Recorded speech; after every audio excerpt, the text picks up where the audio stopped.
السلام عليكم ورحمة الله وبركاته. إن الحمد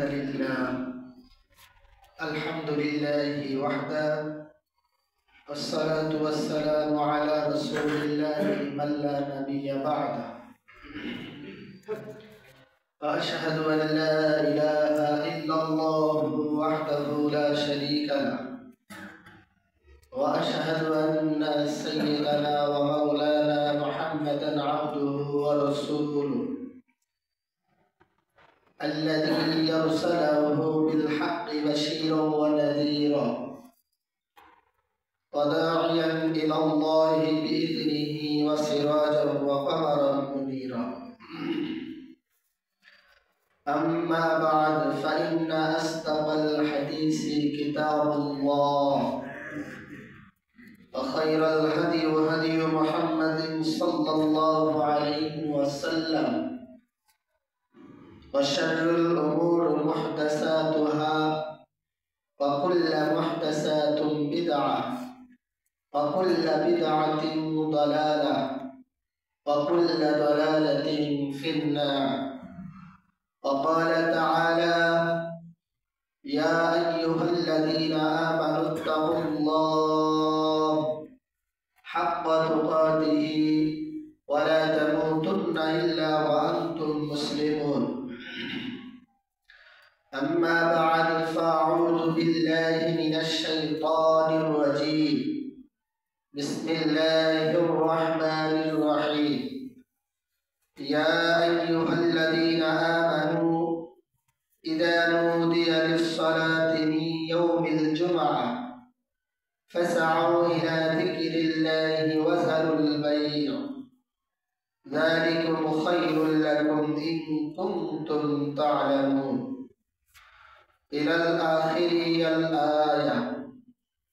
عن أبي هريرة رضي الله تعالى عنه قال: قال رسول الله صلى الله عليه وسلم: إن يوم الجمعة سيد الأيام وأعظمها عند الله، وهو أعظم عند الله من يوم الأضحى ويوم الفطر، فيه 5 خلال: خلق الله فيه آدم، وأهبط الله فيه آدم إلى الأرض، وفيه توفى الله آدم، وفيه ساعة لا يسأل الله فيها العبد شيئا إلا أعطاه ما لم يسأل حراما، وفيه تقوم الساعة. ما من ملك مقرب ولا سماء ولا أرض ولا رياح ولا جبال ولا بحر إلا وهن يشفقن من يوم الجمعة. رواه ابن ماجه، أو كما قال عليه الصلاة والسلام: إن الله وملائكته يصلون على النبي يا أيها الذين آمنوا صلوا عليه وسلموا تسليما. اللهم صل على محمد وعلى آل محمد كما صليت على إبراهيم وعلى آل إبراهيم إنك حميد مجيد. اللهم بارك على محمد وعلى آل محمد كما باركت على إبراهيم وعلى آل إبراهيم إنك حميد مجيد. আলহামদুলিল্লাহ, প্রশংসা সেই মহান রব্বুল আলামিনের জন্য যে রব্বে কারীম আপনাকে আমাকে মায়া করে মহব্বত করে দুনিয়াবি হাজারো ব্যস্ততাকে উপেক্ষা করে এ সমাজের হাজারো মানুষকে যাচাই করে বাছাই করে মহান রব্বুল আলামিনের মহান হুকুম জুমার 2 রাকাত সালাত আদায়ের উদ্দেশ্যে মসজিদে আসার এবং বসার তৌফিক দান করেছেন। শুকরিয়া আদায় করে বলি আলহামদুলিল্লাহ। লক্ষ কোটি দুরূদ সালাম বর্ষিত হোক আকাই নামদার তাজদার মদিনা আহমদ মুস্তাফা মুহাম্মদ মুস্তাফা উম্মতের কান্ডারি দো জাহানের বাদশা আপনার আমার নবী মুহাম্মদ রাসূলুল্লাহ সাল্লাল্লাহু আলাইহি ওয়াসাল্লাম। আল্লাহুম্মা সাল্লি আলাইহি, আল্লাহুম্মা বারিক আলাইহি।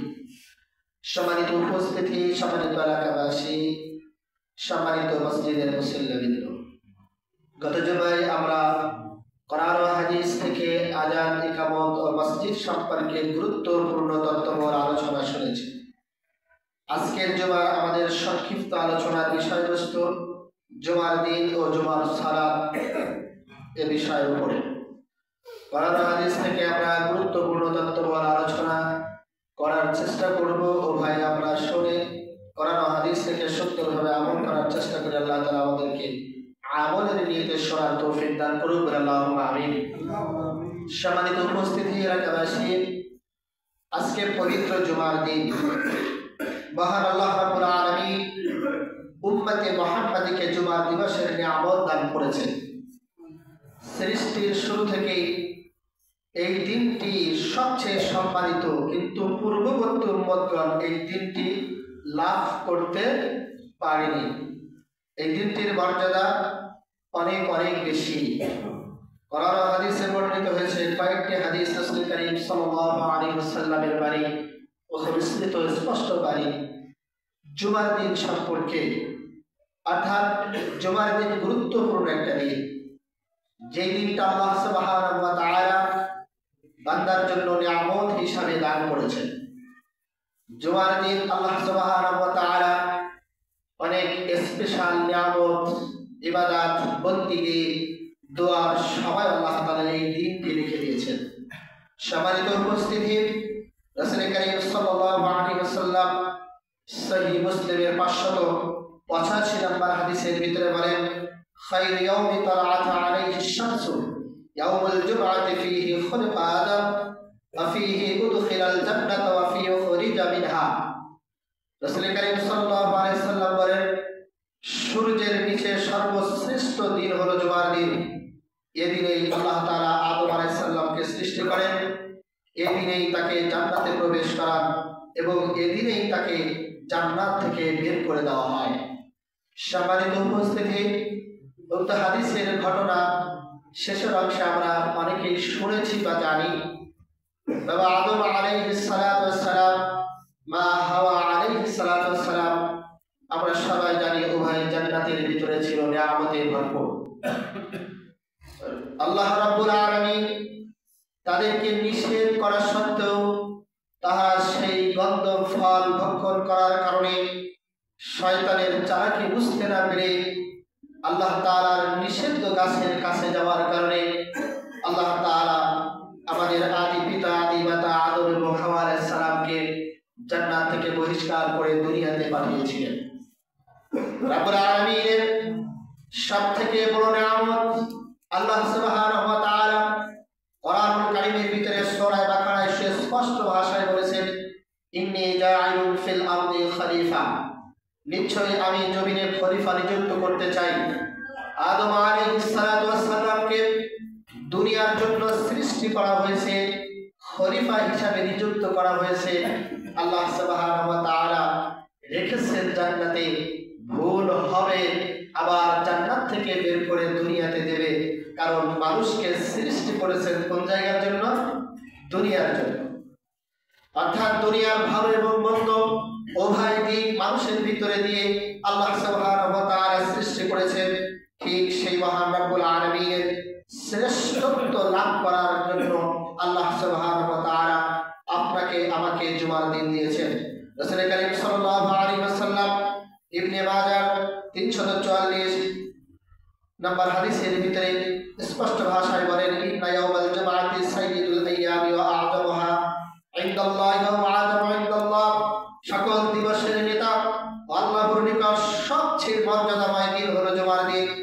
এই দিনটি আল্লাহ তাআলা ঈদুল আযহা, ঈদুল ফিতরের দিনের চেয়ে অধিক মর্যাদাময়। এই দিনের 5টি বৈশিষ্ট্য রয়েছে। এই দিনে আল্লাহ তাআলা আদমকে সৃষ্টি করেন, এই দিনেই তাকে পৃথিবীতে অবতরণ করেন, এই দিনে আল্লাহ তাআলা আদমকে মৃত্যু দান করেন। এই দিনে এমন একটি সময় আছে যে সময় বান্দা আল্লাহর নিকট যা চাইবে আল্লাহ তাআলা তাকে তাই দিবেন, যদি না সে কোনো হারাম বস্তু চায়। এদিনে কিয়ামত সংঘটিত হবে। সকল নৈকট্য প্রাপ্ত ফেরেশতা আকাশ, জমিন, বাতাস, পাহাড়, সমুদ্র প্রত্যেকেই শুক্রবারে স্বতন্ত্র স্থায়ী হয়ে পড়ে। আল্লাহ সুবহানাহু ওয়া তাআলা জুমার দিনকে এত বড় মূল্যবান দিন করেছেন। সম্মানিত উপস্থিতি, এই হাদিসের ভাষায় স্পষ্ট ভাষায় বলে বলা হয়েছে আদামা ওয়া হাবাতাল্লাহু ফি আদামা ইলাল আরদি ওয়া ফিহি তাওয়াফাল্লাহু আদামা ফিহি সাআতিহি। আদম আলাইহিস সালামকে সৃষ্টি করেছেন, আবার এই দিনেই জান্নাত থেকে বের করে দুনিয়াতে অবতরণ করেছেন, আবার আদম আলাইহিস সালামকে এই দিনেই মৃত্যুবরণ করিয়েছেন। এমনকি আল্লাহ সুবহানাহু ওয়া তাআলা কিয়ামত যেদিন সংঘটিত হবে, যেই দিন কিয়ামতে মানুষ একত্রিত হবে, যেই দিনটা মানুষ এক জায়গায় হবে, মানুষ উপলব্ধ করবে যে এবার কিয়ামতের মাঠে উঠেছে, সেই দিনটাই হলো কিবা জুমার দিন। এজন্য আল্লাহ সুবহানাহু ওয়া তাআলা জুমার দিনের মর্যাদা, জুমার দিনের ফজিলত নবী মুহাম্মদ রাসূলুল্লাহ সাল্লাল্লাহু আলাইহি ওয়াসাল্লামের মাধ্যমে আপনার আমার সামনে উপস্থিত করেছেন। শুধু তাই নয়, এই দিন আল্লাহ তাআলা ওয়ালা আরদি ওয়ালা রিয়াহি ওয়ালা জিবালি ওয়ালা বাহরি ইল্লা হুয়া ইয়াশরিকু মিন ইয়াউমিল জুমআ। আল্লাহ সুবহানাহু ওয়া তাআলা এই দিনেই অনেক নৈকট্য প্রাপ্ত ফেরেশতা, আকাশ, জমিন, বাতাস, পাহাড়, সমুদ্র যা কিছু আছে আল্লাহ তাআলা এই দিনেই সৃষ্টি করেছেন। আর এই দিনে আল্লাহ রাসূল সাল্লাল্লাহু আলাইহি ওয়াসাল্লাম বলেন, এমন একটি সময় আছে যেই সময় বান্দা আল্লাহ তাআলার কাছে যদি কোনো কিছু চায়, সেটা যদি হালাল হয়, হারাম যদি না হয়, তাহলে ওই সময়ের ভিতরে যদি বান্দা চাইতে পারে, তাহলে আল্লাহ সাথে সাথে বান্দার দোয়া কবুল করে নেয়। সুবহানাল্লাহ। অর্থাৎ এই কথাই বোঝা যায় জুমার দিনের ফজিলত অনেক বড়, অনেক গুরুত্বপূর্ণ দিন এটা। সম্মানিত উপস্থিতি, প্রিয় হাজিরিন, এই জন্য জুমার দিন আজকে রাসূল করিম সাল্লাল্লাহু আলাইহি ওয়াসাল্লাম অন্য হাদিসের ভিতরে আসছেন, ইন্না মিন আফদালি আইয়ামিকুম ইয়াউমুল জুমআ ফাকসিরু আলাইহি মিনাস সালাতি ফীহি ফা ইন্না সালাতাকুম মা'রুদাতুন আলাইয়া ক্বাল ইয়া রাসূলুল্লাহ ওয়া কাফা তু'রিদু সালাতুনা আলাইকা ওয়া qad আলিমতু আই বাদাইকা ওয়া বলা ফাকালা ইন্না আল্লাহা ওয়াজ্জাবাল আল হারামি আলাল আরদি আজসাদাল আমবিয়াই আত্তাকুলা আজসাদাল আমবিয়াই আলাইহিস সালাম। রাসূল করিম সাল্লাল্লাহু আলাইহি ওয়াসাল্লাম বলেন, তোমাদের দিনগুলোর মধ্যে সর্বোত্তম দিন হলো শুক্রবার, কাজেই এই দিনেই তোমরা আমার উপর বেশি করে দুরূদ পাঠ করবে, কারণ তোমাদের দুরূদ আমার কাছে পেশ করা হয়। সাহাবীগণ বললেন, ইয়া রাসূলুল্লাহ সাল্লাল্লাহু আলাইহি ওয়াসাল্লাম, আপনি তো কবরের মাটিতে বিলীন হয়ে যাবেন, মিশে যাবেন, কিভাবে তখন আমাদের দুরূদ আপনার নিকট পেশ করা হবে? তিনি বলেন, আমার দেহ নবীদের দেহ ভক্ষণ করা হয় না, তাদের দেহ মহান আল্লাহ মাটির জন্য নিষিদ্ধ করে দিয়েছেন। সম্মানিত উপস্থিতি, অর্থাৎ এই হাদিস দ্বারা বোঝা যায় যত নবী রাসূল দুনিয়াতে আসছেন, তারা কবরের ভিতরে অক্ষত অবস্থায় তাদের দেহকে আল্লাহ তাআলা রেখে দিয়েছেন। কারণ দুনিয়াতে যেমন আমরা হাদিস শুনিয়েছি, শামাইলের তিরমিজির বর্ণনায় স্পষ্ট ভাষায় আছে, আপনার আমির নবী মুহাম্মদ রাসূলুল্লাহ সাল্লাল্লাহু আলাইহি ওয়াসাল্লাম দুনিয়াতে যতদিন ছিলেন, ওনার শরীরে কোনোদিন একটা মশা এবং মাছি কোনোদিন বসতে পারেনি। আপনার আমার নবী এত মর্যাদাশীল, এই হাদিস দ্বারা সুস্পষ্ট প্রমাণিত হয় যে নবী রাসূলরা যারা দুনিয়া থেকে ইন্তেকাল করেছেন, তারা কবরের ভিতরে অক্ষত অবস্থায় থাকে। অর্থাৎ রাসূল করিম সাল্লাল্লাহু আলাইহি ওয়াসাল্লাম বলেন, জুমার দিন এমন একটা দিন, যত বেশি বেশি পারবে আমার উপরে দুরূদ পড়বেন। আল্লাহুম্মা সাল্লি আলা সাইয়্যিদিনা মুহাম্মাদিন ওয়া আলা আলি সাইয়্যিদিনা মুহাম্মাদ ওয়া সাল্লাল্লাহু আলাইহি ওয়াসাল্লাম। আল্লাহুম্মা সাল্লি আলা মুহাম্মাদ ওয়া আলা আলি মুহাম্মাদ। এভাবে অনেক দুরূদ আছে, আমার পীরের ভিতরে দেখবেন দুরূদগুলো দেওয়া আছে। এজন্য জুমার দিন অর্থাৎ বৃহস্পতিবারের দিন যে যখন সন্ধ্যা শুরু হয়ে যায়, জুমার দিন সেখান থেকে শুরু হয়ে যায়, ওইখান থেকে শুরু করে নিয়ে জুমার দিন সন্ধ্যা সূর্যাস্ত পর্যন্ত আপনি যত বেশি বেশি পারেন আল্লাহ রাসূল সাল্লাল্লাহু আলাইহি ওয়াসাল্লামের উপরে দুরূদ পাঠ করা। আপনি যত বেশি বেশি দুরূদ পাঠ করবেন, আপনার দুরূদের কথাটা, আপনার পাঠ দুরূদটার সাথে সাথে ফেরেশতাদের মাধ্যমে নবী মুহাম্মদ সাল্লাল্লাহু আলাইহি ওয়াসাল্লামের রওজা পাকে কি করা হয়? পেশ করা হয়। আল্লাহ রাসূল সাল্লাল্লাহু আলাইহি ওয়াসাল্লাম বলেন, এইজন্য তোমরা জুমার দিন বেশি বেশি দুরূদ পাঠ করবে। আবু দাউদ শরীফের 275 নম্বর হাদিস, রাসূল করিম সাল্লাল্লাহু আলাইহি ওয়াসাল্লাম বলেছেন, অন্য হাদিসের ভিতরে বলেন, এই মহান দিনের সর্বশ্রেষ্ঠ কর্ম হলো, কাজ হলো জুমার সালাত আদায় করা। আল্লাহ তাআলা জুমার সালাত এই দিন আদায় করতে হবে, এ বিষয়ে কোরআনুল কারীমের সূরা জুমার আয়াত নাম্বার 9, যা আমরা প্রায় জুমার দিন ফজরের সালাতে শুনে থাকি, ইয়া আইয়ুহাল্লাযীনা আমানু ইযা নুদিয়া للصلاة من يوم الجمعة فاسعوا إلى ذكر الله وذروا البيع ذلكم خير لكم إن كنتم تعلمون আল্লাহ সুবহানাহু ওয়া তাআলা বলেন, হে ঈমানদার বান্দা বান্দীগণ, যখন জুমার দিনের সালাতের জন্য আহ্বান করা হয়, অর্থাৎ মুয়াজ্জিন যখন আযান দেয়, মুয়াজ্জিন যখন আযানের মাধ্যমে জুমার সালাতের জন্য তোমাদেরকে আহ্বান করে, তখন তোমরা আল্লাহর জিকিরের দিকে ধাবিত হবে এবং ব্যবসা বাণিজ্য পরিত্যাগ করবে। এটি তোমাদের জন্য উত্তম যদি তোমরা জানতে পারো। সম্মানিত উপস্থিতি, এজন্য জুমার দিনের গুরুত্ব এছাড়া অন্য কোনো দিনের গুরুত্বকে আপনার আমার সামনে উপস্থাপন করা হয় নাই, আপনার আমার সামনে মর্যাদাপূর্ণ করা হয় নাই। সম্মানিত উপস্থিতি, প্রিয় হাজিরিন, জুমার দিন আল্লাহ সুবহানাহু ওয়া তাআলা কোরআনুল কারীমের সূরা জুমার 9 নম্বর আয়াতে স্পষ্ট ভাষায় বলেছেন যে যখন জুমার আযান হয়ে যায়, যখন মুয়াজ্জিন তোমাদেরকে আযানের মাধ্যমে যখন ডাকে, আহ্বান করে, তখন তোমরা দুনিয়াতে যত কাজ আছে, যত ব্যস্ততা আছে, যত কর্ম আছে, সব কিছুকে অপেক্ষা করে তুমি জুমার সালাত অর্থাৎ জিকিরের জন্য প্রস্তুতি নাও, জিকিরের জন্য তুমি অর্থাৎ জুমার সালাতের জন্য দৌড়াতে থাকো। আর আমাদের সমাজ এখন উল্টা।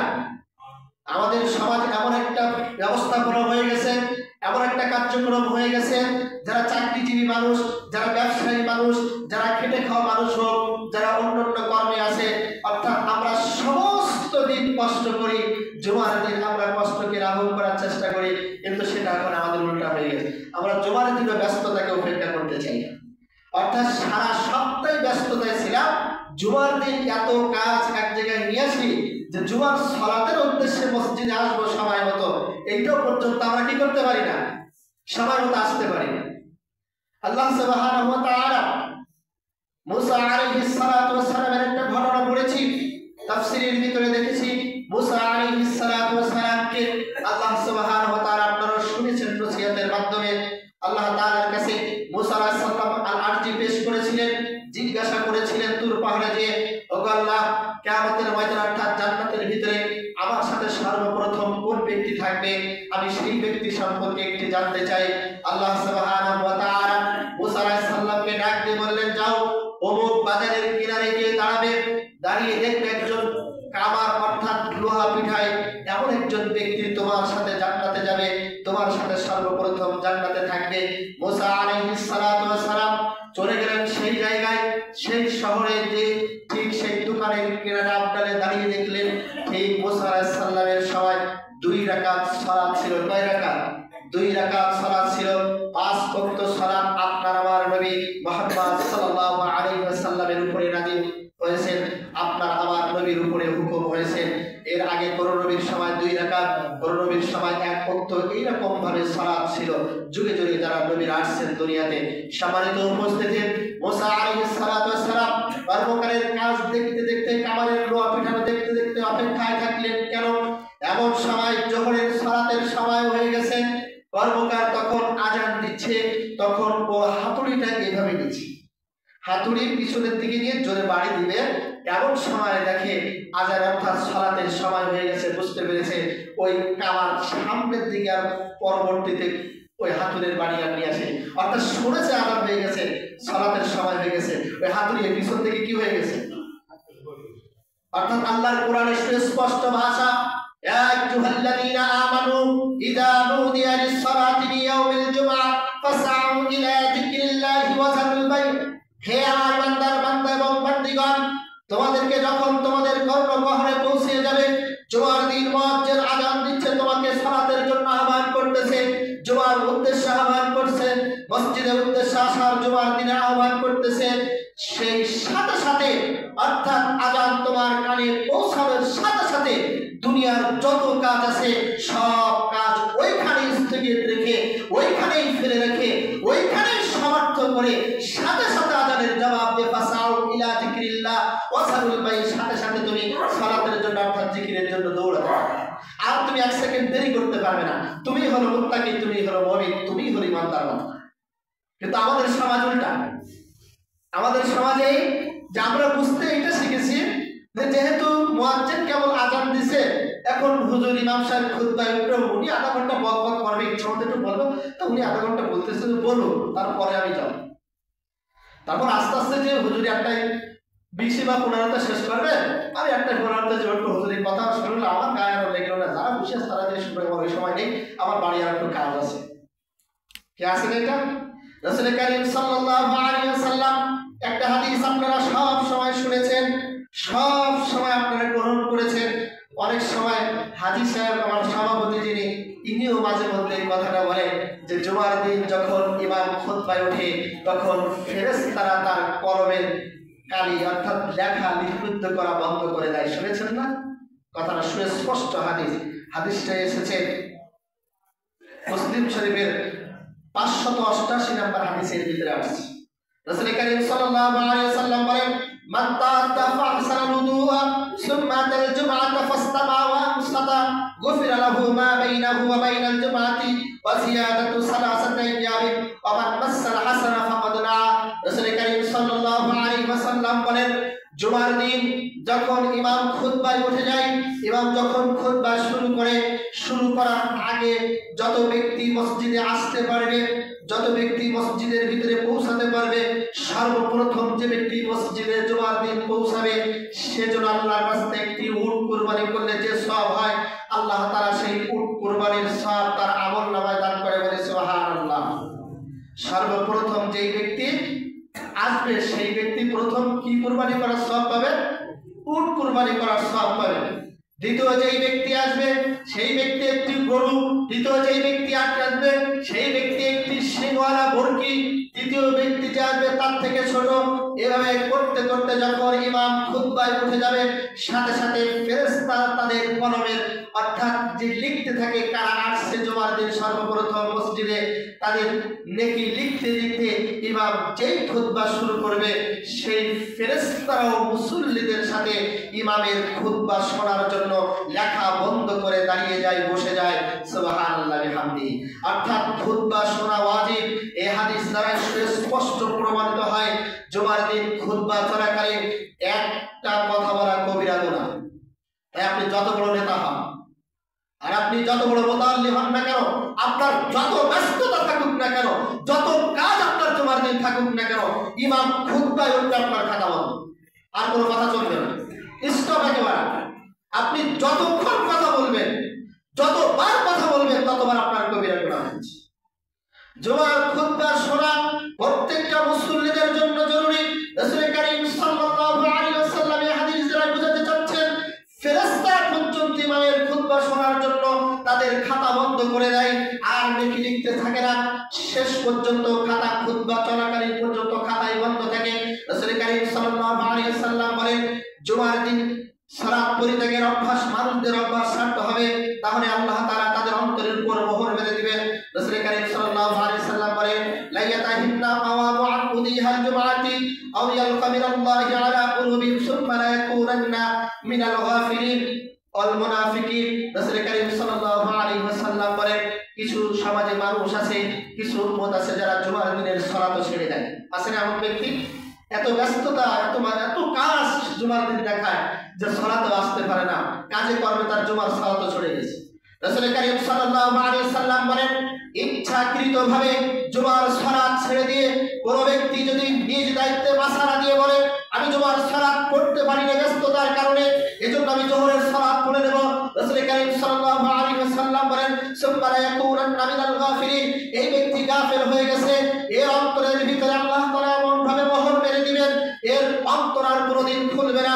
আল মুনাফিকিন, এই মুনাফিকের চরিত্র অবলম্বন করেছেন। এই জন্য জুমার দিনের সালাত যারা ছেড়ে দেয় তারা সব থেকে বড় পাপী, মারাত্মক গুনার কাজ করে। সম্মানিত উপস্থিতি, অন্য হাদিসে রাসূল কারীম সাল্লাল্লাহু আলাইহি ওয়াসাল্লাম বলেন, মান তাআদ্দা ফাহসানাল উযুআ সুম্মা তাআল জুমআতি ফাসতামা ওয়া আমসাতা গুফিরা লাহু মা বাইনা ওয়া বাইনাল জুমআতি ওয়া সিয়াদাহু সালাসাতা আইয়ামিন ওয়া মান মাসাল হাসা ফাকাদ নাওয়া। যদি কেউ সুন্দর রূপে ওযু করে এরপর জুমার সালাতে উপস্থিত হয় এবং নীরবে মনোযোগের সাথে ইমামের খুতবা বা বক্তৃতা শ্রবণ করে, তবে সে জুমা থেকে পরবর্তী জুমা পর্যন্ত 7 দিন এবং অতিরিক্ত 3 দিনের মধ্যে কৃত তার সকল সগীরা গুনাহ আল্লাহ তাআলা ক্ষমা করে দেয়। সুবহানাল্লাহ। অর্থাৎ আপনি জুমার দিন সুন্দর করে ওযু করলেন, গোসল করলেন, ওযু করে সুন্দর পোশাক পরিধান করলেন এবং আপনি সুগন্ধি রেখে জুমার সালাতের জন্য আপনি মসজিদে আসলেন, পথে কারোর সাথে কথা বললেন না। জুমার দিনে সে যেই জায়গায় স্থান পেয়েছেন, যেই জায়গায় জায়গা পেয়েছেন ওই জায়গায় বসে গেছেন। কারোর কাঠ ডেঙিয়ে সামনে আসার চেষ্টা করলেন না, কাউকে ভাগ করে বসার চেষ্টা করলেন না। যেই জায়গায় জায়গা পেয়েছেন, যেখানে আপনার জায়গা হয়েছে ওইখানেই বসে আপনি ইমামের খুতবা সুন্দরভাবে শ্রবণ করলেন, কারোর সাথে কথা বললেন না। জুমার সালাত শেষ হয়ে গেছে, আবার কারোর সাথে কথা না বলে ওই অবস্থায় আপনি ওই পথে আবার বাড়িতে চলে গেছেন। আল্লাহ রাসূল সাল্লাল্লাহু আলাইহি ওয়াসাল্লাম বলেন, এই আসার যাওয়া জুমার সালাত আদায় করার ভিতরে একেবারে জবান বন্ধ করার কারণে, কোনো কথা কারোর সাথে না বলার কারণে আল্লাহ সুবহানাহু ওয়া তাআলা জুমার এই দিন থেকে নিয়ে আগামী 7 দিন পর্যন্ত, তার অতিরিক্ত 3 দিন পর্যন্ত বান্দার এর ভিতরে ইন্নাস সাগীরাতা তাদুরু ইলাল কাবীরা ওয়া ইন্নাল কাবীরাতা তাদুরু ইলাল কুফর, বান্দা ছোট্ট ছোট্ট যত সগীরা গুনাহ করেছে, যত গুনাহ তার হাতের দ্বারা হয়ে গেছে, যত সগীরা গুনাহ তার চোখের দ্বারা হয়ে গেছে, যত সগীরা গুনাহ তার পায়ের দ্বারা হয়ে গেছে, যত সগীরা গুনাহ তার জবানের দ্বারা হয়ে গেছে, যত সগীরা গুনাহ তার কাজে কর্মে উঠা বসার ভিতরে হয়ে গেছে, এই একটি সপ্তাহের ভিতরে আল্লাহ তাআলা জুমার এই সালাতের কারণে আল্লাহ তাআলা তার গুনাহ সব ক্ষমা করে দেয়। সুবহানাল্লাহ। রাসূল কারীম সাল্লাল্লাহু আলাইহি ওয়াসাল্লাম অন্য হাদিসের ভিতরে বলেন, এই সাথে যদি জুমার সালাত শেষ করে বান্দা যদি ওই জায়গায় বসে শুধু একটু দৃঢ় প্রতিজ্ঞা নিয়ে, অন্তরকে খোলাসিত করে, নিয়তকে সহি করে, আল্লাহর প্রতি বিশ্বাস রেখে, নিজের ঈমানের উপরে জোর তাগিদ দিয়ে, ঈমানকে পরিপূর্ণতা রেখে যদি বান্দা একবার তওবা করে বলতে পারে, ফাকা আন্নামা আব্দুল্লাহি ইলাল গাসসা, ও আল্লাহ আমি নিজে গুনাহ করেছি, আমি অন্যায় করে ফেলেছি, নিজের প্রতি জুলুম করেছি, আল্লাহ আমি তোমার বান্দা, তুমি আমার মুনিব, তুমি আমার রব, আমি তোমার গোলাম, আল্লাহ আমি তওবা করতেছি, আজকের পর থেকে পিছনের এই গুনাহ কোনদিন করব না, আল্লাহ তুমি আমাকে maaf করে দাও। রাসূল কারীম সাল্লাল্লাহু আলাইহি ওয়াসাল্লাম বলেন, বান্দা অন্তরের থেকে এই কথা বলার সাথে সাথে বান্দার যত শিরকের গুনাহ আছে, যত কবিরা গুনাহ আছে, আল্লাহ তাআলা সাথে সাথে সেগুলো সব maaf করে দেয়। বলে সুবহানাল্লাহ। সম্মানিত উপস্থিতি, প্রিয় হাজিরিন, জুমার দিনের মর্যাদা, জুমার দিনের ফজিলত অনেক গুরুত্বপূর্ণ। এজন্য আমরা বোঝার চেষ্টা করি, আমরা